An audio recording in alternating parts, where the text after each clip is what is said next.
तो कहानी की शुरुआत होती है और हमें रोजर नाम के एक लड़के को दिखाया जाता है जो कि अपने स्कूल की छुट्टियां होने के बाद वो अपनी घर आ रहा था और उसको घर छोड़ने के लिए उसकी घर की नौकरानी आई होती है। यहाँ पर हम देखते हैं कि रोजर अपनी नौकरानी को देखने के बाद मन ही मन बहुत ही ज्यादा खुश हो रहा था।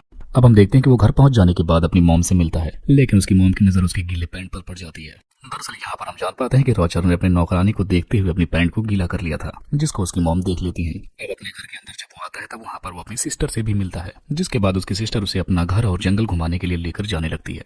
अब जब वो जंगल में जाता है तभी उसकी वही नौकरानी उसे फिर से मिल जाती है। जब वहाँ पर उसकी नौकरानी को इमरजेंसी लग जाती है तब वो वहाँ से भागने लगता है, लेकिन तभी भागते हुए उसका पैर फिसल जाता है और वो नीचे गिरता है। तभी उसे पता चलता है कि जंगल से किसी और की भी आवाज आ रही है, और जब उस आवाज की तरफ और पास जाकर देखता है तब पता चलता है उसे कि उसके घर की नौकरानी किसी और आदमी के साथ वहाँ पर रोमांस कर रही है। और ऐसा देखकर रोजर फौरन अपने घर पर आ जाता है। अब जब वो अपने घर के कमरे में होता है तभी उसे फिर से आवाज सुनाई देने लगती है। अब जब वो अपने दरवाजे से बाहर देखता है तभी उसकी नौकरानी उसे दिखाई देती है, जो कि अपने रूम से आधी ही बाहर निकली होती है और वहाँ भी कोई उसके साथ इंटीमेट हो रहा होता है। अब जब ये अपनी बहन के साथ सोने लगता है तब उसकी बहन उसे बताती है कि हमारे घर में जो आंटी रहती है वो अभी तक वर्जिन है। अब अगली सुबह उसकी सिस्टर फिर से उसे जंगल घुमाने के लिए लेकर जाने लगती है। तब उसकी नजर वहाँ पर पड़ती है कि जहाँ पर उसके घर की नौकरानियां नहाने के लिए आया करती हैं, और तभी वहाँ पर एक एक करके उसके घर के नौकर भी आने लगते हैं। और इन तीनों नौकरों को देखने के बाद यहाँ की नौकरानियां अजीब अजीब इशारे भी करने लगती हैं। अब इसके बाद हम देखते हैं कि रोजर नौकरानियों को और भी करीब से देखने की कोशिश करता है, लेकिन वहीं का एक नौकर उसे ऐसा करते हुए देख लेता है और उसको वहां से फौरन जाने के लिए कहने लगता है।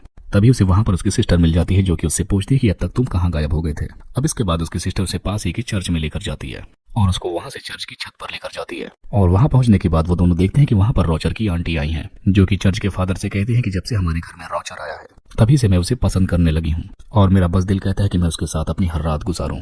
अब जब रोजर को ये बात पता चलती है तब वो बहुत ही हैरान हो जाता है।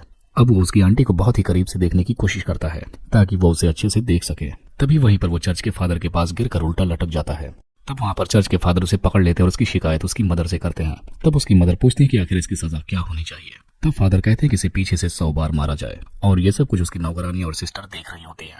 अब इतना सब कुछ होने के बाद हम देखते हैं कि रोजर अपनी सिस्टर के साथ फिर से सोने के लिए आ जाता है, लेकिन तभी वो बाहर देखते हैं कि उसकी एक नौकरानी फिर से किसी के साथ इंटीमेट हो रही होती है। और अब जब वो उस शख्स को देखने की कोशिश करता है तो वो आदमी दिखाई नहीं देता। अब जब वो नौकरानी रोजर के पास आती है तब वो उससे पूछता है कि आखिर बाहर कौन है जो कि सरेआम ऐसे काम करता है। तब वो नौकरानी रोजर से कहती है कि ये हम सब लोगों का सीक्रेट है, और बस वो इतना ही कहकर वहां से चली जाती है। अब थोड़ी देर बाद रोजर को वहां पर एक बुक मिलती है जो कि हवस भरी कहानियों से भरी होती है। तब रोजर उस कहानी को छिपकर पढ़ रहा होता है, तभी वहां पर उसकी एक नौकरानी भी आ जाती है जो कि मुर्गियों को दाना डालने के लिए आई होती है। लेकिन उसी वक्त वहां पर एक नौकर आकर उसे अंदर से लॉक कर देता है और उस नौकरानी के पीछे से जाकर उसके साथ इंटीमेट होने लगता है। अब अगले दिन हम देखते हैं कि रोजर एक नौकरानी को अपने कमरे में बुलवाता है और उसे वहां पर टच करने की कोशिश करता है, लेकिन तभी वहां पर दूसरी नौकरानी भी आने लगती है, जिसे देखने के बाद रोजर वहां से भाग निकलता है। अब यहाँ पर भी रोजर को कुछ नहीं मिलता, जिसके बाद वो घर जाता है। तभी उसे रास्ते में एक नौकरानी मिलती है जिस पर पीछे से वो हमला कर देता है। अब वो नौकरानी पहले तो उसे मना करती है, लेकिन फिर बाद में वो भी मान जाती है। अब अगले दिन घर के सारे मर्द किसी काम से बाहर चले जाते हैं, तब इसका फायदा रोजर उठाता है। तब वो कमरे में जाकर एक नौकरानी के साथ इंटीमेट होता है। अब रात हो जाने के बाद रोजर अपनी आंटी का इंतजार कर रहा होता है। अब काफी रात गुजरने के बाद उसकी आंटी आ भी जाती है और यहाँ पर ये दोनों बहुत सारी बातें करने लगते हैं। फिर वो उससे कहता है कि तुम अभी तक वर्जिन हो और इसमें मैं तुम्हारी मदद कर सकता हूँ। लेकिन यहाँ पर पहले तो उसकी आंटी रोजर को मना करती है, लेकिन उसके फोर्स करने के बाद वो मान जाती है, जिसके बाद आज रात ये दोनों यहीं पर इंटीमेट होने लगते हैं। अब कुछ देर बाद वहां पर हेलेन नाम की नौकरानी आती है, तभी रोजर उसे पकड़ लेता है और यहाँ पर उसके साथ भी इंटीमेट हो जाता है। अब अगले दिन हम देखते हैं कि रोजर अपनी हवस मिटाने के लिए अस्तबल में जाता है, जहाँ पर रोजर एलिसा को सेड्यूस करने लगता है और यहाँ पर वो इसके साथ भी फिजिकल रिलेशन बना लेता है। अब यहाँ पर हमें पता चलता है कि रोजर ने अपने घर की किसी भी लेडी को नहीं छोड़ा है।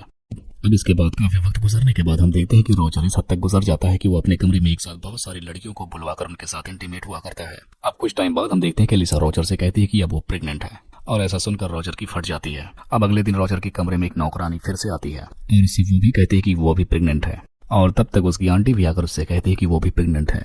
तब यहाँ पर हमें पता चलता है कि रोजर जिस किसी के साथ भी इंटीमेट होता है उसे प्रेग्नेंट करके ही छोड़ता है। अब इसके बाद यहाँ पर रोजर की स्कूल की छुट्टियां खत्म हो जाती हैं और अब वो अपने स्कूल वापस जाने के लिए रेडी हो रहा होता है। तभी वहाँ उसके पास एक और लड़की आती है जो कि उससे कहती है कि वो भी प्रेग्नेंट है और ये बेबी तुम्हारा है। और ऐसा सुनने के बाद रोजर और भी ज्यादा शॉक्ड हो जाता है और आखिरकार रोजर सारी लड़कियों को ऐसे ही छोड़कर अपने स्कूल वापस चला जाता है। और इसी को दिखाते हुए इस कहानी का यहीं पर एंड हो जाता है।